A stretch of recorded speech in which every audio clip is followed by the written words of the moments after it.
রোজা অবস্থায় স্বপ্নদোষ হলে কি রোজা নষ্ট হয়ে যায়? উত্তর হলো না, রোজা অবস্থায় স্বপ্নদোষ হলে রোজা ভঙ্গ হয় না। একটু আগে আমরা বলেছি স্বপ্নে যাই কিছু দেখুক মানুষ, তার জন্য বান্দাকে কোনো দায়বর্তা বহন করতে হয় না। তবে স্বপ্নদোষের ফলে যদি বীর্যপাত হয়ে থাকে তার ফলে গোসল ফরজ ঠিকই হবে।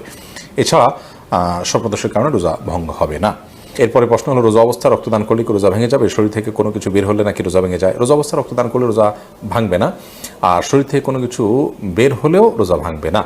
তবে রক্তদান করতে গিয়ে যেন এত বেশি রক্তদান করা না হয়, বা দুর্বল শরীরে যদি রক্তদান করা হয় যার ফলে তিনি অসুস্থ হয়ে পড়ে রোজা আর কন্টিনিউ করতে না পারেন, সেই পর্যায়ে যাওয়া উচিত নয়। বাকি এক ব্যাগ রক্ত দিলেন, তিনি নিজের প্রতি নিজের আস্থা আছে যে তার বড় কোনো ক্ষতি হবে না, তাহলে তিনি এটা করতে পারেন। অর্থাৎ এর ফলে তিনি রোজা ভেঙে ফেলতে হবে এরকম দুর্বল হবেন না, তিনি জানেন, তাহলে সেক্ষেত্রে রোজা দেওয়াটা এটা রোজা ভঙ্গের কোনো কারণ নয়। আর শরীর থেকে কিছু বের হলে রোজা ভঙ্গ হবে না। আমরা অনেকে মনে করি শরীর থেকে কিছু বের হলে রোজা ভঙ্গ হবে। কেউ একটু বমি করেছেন অল্প স্বল্প, তাদের রোজা ভঙ্গ হবে না। রক্ত দিয়েছেন এক ব্যাগ, তাদের রোজা ভঙ্গ হবে না।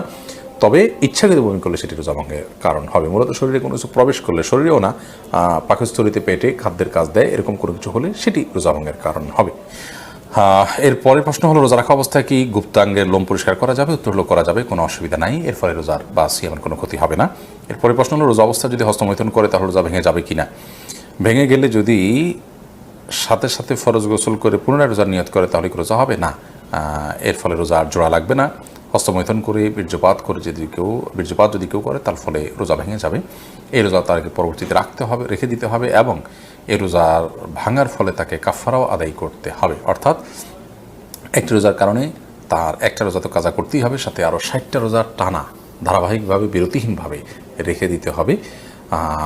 এটি তার জন্য একরকম শাস্তি, এবং এটি জঘন্য অপরাধ বটে, যার কারণে আল্লাহ মাফ করুক। এ ধরনের অপরাধ থেকে আল্লাহ তাআলা হেফাজত করুন, এবং এই ধরনের অপরাধ থেকে আমাদেরকে বেঁচে থাকার মতো শক্তি, তাকওয়া আল্লাহ তাআলা আমাদেরকে দান করুন।